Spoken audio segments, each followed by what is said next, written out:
നല്ലൊരു കപ്പ ബിരിയാണി ഉണ്ടാക്കാം. അതിന് ഞാൻ കപ്പ ഇത് 2 കിലോ കപ്പയുണ്ട്. ഞാൻ പൊളിച്ച് നല്ലപോലെ കട്ട് ചെയ്ത് വെച്ചിരിക്കുന്നതാണ്. ഈ കപ്പയ്ക്ക് ഇടാൻ വേണ്ടി ഞാൻ ഒരു വലിയ മുറി തേങ്ങ, ചെറിയ തേങ്ങ ആണ് നമ്മൾ ഒരു തേങ്ങ എടുക്കാം. വലിയ മുറി തേങ്ങ ചിരണ്ടി എടുത്തിട്ടുണ്ട്. നമുക്ക് കപ്പയ്ക്കൊക്കെ ചിലർക്ക് കഴിക്കുമ്പം ഗ്യാസൊക്കെ വരുന്ന പ്രശ്നമുണ്ട്. അതുകൊണ്ട് നമുക്ക് കാന്താരിമുളകാണ് ഞാൻ എടുത്തിരിക്കുന്നത്. ഒരു 10-15 കാന്താരിമുളക് എടുക്കാം. ചെറിയ ഉള്ളിയിൽ 3-4 ഒരു ചെറിയ സ്പൂൺ മഞ്ഞളിട്ട് ഇതെല്ലാം കൂടെ മിക്സിയിൽ അരച്ച് നമുക്ക് എടുക്കാം. കപ്പ നേരത്തെ വെള്ളം ഒഴിച്ച് നമുക്ക് വേവിക്കുകയും ചെയ്യണം. നമ്മൾ ഈ കപ്പ ബിരിയാണി ഉണ്ടാക്കാൻ ബീഫാണ് ഞാൻ എടുത്തിരിക്കുന്നത്. ബീഫ് ഇച്ചിരി എല്ലുള്ള ബീഫ്, ഇച്ചിരി നെയ്മയം ഒക്കെ ഉള്ള ബീഫ് വേണം എടുക്കാൻ. എന്നാലേ കപ്പയ്ക്ക് നല്ലൊരു ടേസ്റ്റ് കിട്ടുള്ളൂ.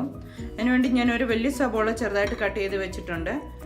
കുറച്ച് വലിയ കഷ്ണം ഇഞ്ചിയോ ഒരു 10-15 വെളുത്തുള്ളിയും കൂടെ ഇത് ഞാൻ ചതച്ച് വെച്ചിരിക്കുന്നതാണ്. ചെറിയ സ്പൂണ് ഗരം മസാല വേണം, 2 സ്പൂണ് മല്ലിപ്പൊടി, 2 സ്പൂൺ മുളക് പൊടി, മഞ്ഞൾ, ഇതെല്ലാം കൂടി നമുക്ക് എണ്ണയ്ക്കകത്തൊന്ന് വഴറ്റിയെടുക്കാം. പിന്നെ നമുക്ക് കുക്കറിൽ ബീഫ് വേവിക്കണം. അപ്പം ഞാനൊരു പാൻ ചൂടാക്കിയിട്ടുണ്ട്. അതിനകത്ത് ഞാനൊരു 2 സ്പൂൺ എണ്ണ ഒഴിച്ചിട്ടുണ്ട്. ഇറച്ചിയൊക്കെ നല്ല എണ്ണമയം ഉള്ളതായത് കൊണ്ട്, നെയ്മയം ഉള്ളതുകൊണ്ട് ഒത്തിരി എണ്ണ ഒഴിക്കണ്ട. ഇച്ചിരി കടുകിടാം നമുക്ക്. കടുകൊന്ന് പൊട്ടിയിട്ടുണ്ട്. നമുക്ക് ഇഞ്ചിയും വെളുത്തുള്ളിയും ചതച്ച് വെച്ചിരിക്കുന്ന ഇടായിട്ട്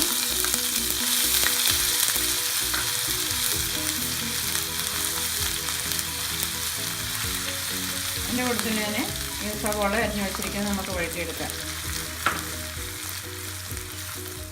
നമ്മുടെ ഉള്ളിയൊക്കെ ആവശ്യത്തിന് വഴന്നിട്ടുണ്ട്. അപ്പോൾ ഒത്തിരി അങ്ങ് ഗോൾഡൻ ബ്രൗൺ ആക്കണ്ട.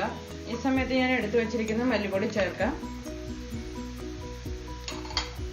2 സ്പൂൺ മുളക് പൊടിയുണ്ട്, അതുകൂടെ ചേർക്കാം. ബീഫ് ആയതുകൊണ്ട് ആവശ്യത്തിന് എരിവ് കൂടുതൽ വേണ്ടിയൊരു പിന്നെ ഒന്ന് ചേർത്താൽ മതി. ഇത് ചെറിയ സ്പൂൺ മഞ്ഞൾ പൊടിയുണ്ട്. ഇത് നമുക്ക് നല്ലപോലെ ഒന്ന് ഇളക്കി മിക്സ് ചെയ്യാം.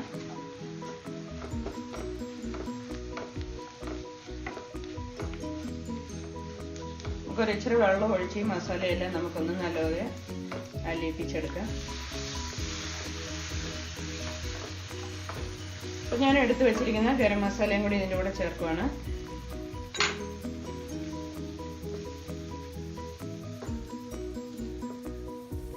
നമ്മുടെ മസാലയൊക്കെ നല്ലതുപോലെ മൂത്തിട്ടുണ്ട്, എണ്ണ തെളിഞ്ഞിട്ടുണ്ട്. നമുക്കിനി ഇത് കുക്കറിൽ വേണം നമ്മൾ ബീഫ് വേവിക്കാൻ. ഈ മസാല ഞാൻ കുക്കറിൽ എടുത്ത് വെച്ചിരിക്കുന്ന ബീഫിനകത്ത് ചേർക്കാം. നമുക്ക് ഈ മസാലയെല്ലാം ഇതിനകത്തോട്ട് ചേർക്കാം. ബീഫിനകത്ത് കുറച്ച് വെള്ളം ഇറങ്ങും, അത് കാരണം നമ്മൾ ഒത്തിരി വെള്ളം ഒഴിക്കണ്ട. ഈ മസാല ഒന്ന് കഴുകി നമുക്ക് ഒഴിക്കാം. ഇതൊരു 5-6 വിസിൽ അടിക്കുന്നത് വരെ നമുക്ക് ബീഫ് വേഗം വെക്കണം.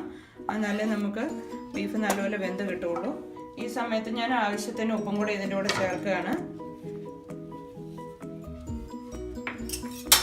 ഇത് നല്ലപോലെ ഒന്ന് മിക്സാക്കി നമുക്കൊരു 5-6 വിസിൽ വരുന്നത് വരെ നമുക്ക് വെക്കാം. ഇപ്പം നമ്മുടെ ഇറച്ചി ഇതുണ്ട്, ഇത് വെന്ത് പാകമായിട്ടിരിക്കുക. ഒത്തിരി ചാറ് വേണ്ട, ഒരു മീഡിയം സൈസിലെടുത്താൽ മതി. നമ്മൾ കപ്പയ്ക്കകത്ത് ഒന്ന് ഇട്ട് ഇളക്കേണ്ടതുകൊണ്ട് നമുക്കിത് കപ്പയ്ക്കകത്ത് മിക്സ് ചെയ്യാം. ഞാൻ കപ്പ കഴുകുന്നതൊക്കെ വെള്ളം ഒഴിച്ച് വെച്ചിരിക്കുവാണ്. ഇത് നമ്മൾ കപ്പ ഇറച്ചിയും വേറെ വേറെ ആയിട്ടാണ് വേവിക്കുന്നത്. വെന്ത് കഴിഞ്ഞാണ് ഇത് മിക്സ് ആക്കുന്നത്. അപ്പം ഞാൻ 2 കിലോ കപ്പയാണ് ഇതെടുത്തിരിക്കുന്നത്. 1 കിലോ നമ്മൾ ബീഫും എടുത്തിട്ടുണ്ട്. ആ സമയത്ത് ഞാൻ ഈ തേങ്ങ എടുത്ത് വെച്ചിരിക്കുന്നത് നമുക്ക് ഈ മഞ്ഞളും കാന്താരിമുളകും ഇതെല്ലാം കൂടെ കൂട്ടി നല്ലതുപോലെ അരച്ചെടുക്കാം. കപ്പയ്ക്കായതുകൊണ്ട് ഒരുപാട് അരഞ്ഞു പോവണ്ട, നമുക്ക് അത് അരച്ചെടുക്കാം.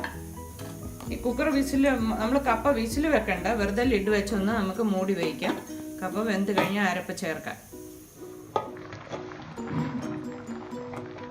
ഇവിടെ കപ്പ നല്ലതുപോലെ വെന്തിട്ടുണ്ട്. ഇപ്പം കപ്പ ഇങ്ങനെ വെന്ത് പൊട്ടുന്ന പാകമാകുമ്പോൾ നമുക്കറിയാം കപ്പ വെന്തെന്ന്. ഇത് ഞാൻ ഇനി ഊറ്റി വെള്ളം കളഞ്ഞിട്ട് നമുക്ക് അരപ്പിടണം. നമുക്ക് കപ്പ ഊറ്റിയെടുക്കാം. നമുക്ക് ഇനി കപ്പയ്ക്ക് അരപ്പ് ചേർക്കാം. ഇതുണ്ട് കപ്പയുടെ അരപ്പ്. നമ്മൾ തേങ്ങ ഒത്തിരി അരഞ്ഞു പോവല്ലേ, അരപ്പിൻ്റെ കൂട്ടത്തിൽ തന്നെ നമ്മൾ ഉപ്പ് ചേർക്കണം. എന്നാലേ നമ്മൾ കപ്പ ഇളക്കി വരുമ്പം ഉപ്പ് പാകത്തിന് ഇരിക്കുള്ളൂ. ഉപ്പും കൂടെ കപ്പയ്ക്ക് ആവശ്യത്തിനുള്ള ഉപ്പ് നമ്മളിപ്പം തന്നെ ചേർക്കണം. ഇതൊരു 2 മിനിറ്റ് നമ്മളൊന്ന് മൂടി വെച്ചിട്ട് ഇറച്ചി നമ്മുടെ വെന്ത് പാകമായിട്ടിരിക്കും. ആദ്യം ഇതിൻ്റെ കൂടത്തിൽ വിട്ടിട്ട് നമുക്ക് ഒന്നിച്ചിളക്കണം. ഇത് അരപ്പ് വേഗം 2 മിനിറ്റ് വെക്കാം. നമ്മുടെ കപ്പയുടെ അരപ്പ് നല്ലതുപോലെ വെന്തിട്ടുണ്ട്, വെള്ളമൊക്കെ പറ്റിയിട്ടുണ്ട്. ഞാൻ ഈ ഇറച്ചി ഇതിനകത്തോട്ട് മിക്സ് ചെയ്യുകയാണ്, എന്നിട്ടാണ് നമ്മൾ ഇളക്കുന്നത്.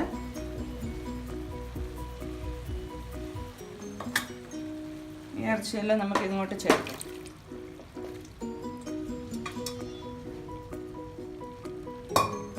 ഇനി നമുക്ക് ഒന്നിച്ച് ഇളക്കി നല്ലതുപോലെ മിക്സ് ആക്കി എടുക്കാം.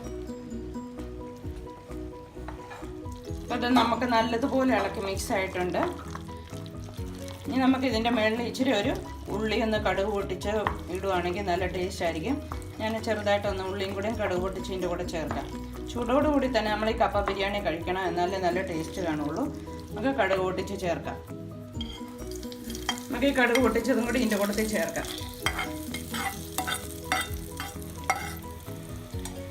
ഇനി ഞാനിതൊരു സെർവിങ് പാത്രത്തിലോട്ട് മാറ്റാം. നമ്മുടെ കപ്പ ബിരിയാണി റെഡി ആയിട്ടുണ്ട്. നല്ല ടേസ്റ്റിയാണ്. എല്ലാവരും ഒന്ന് ട്രൈ ചെയ്ത് നോക്കണം.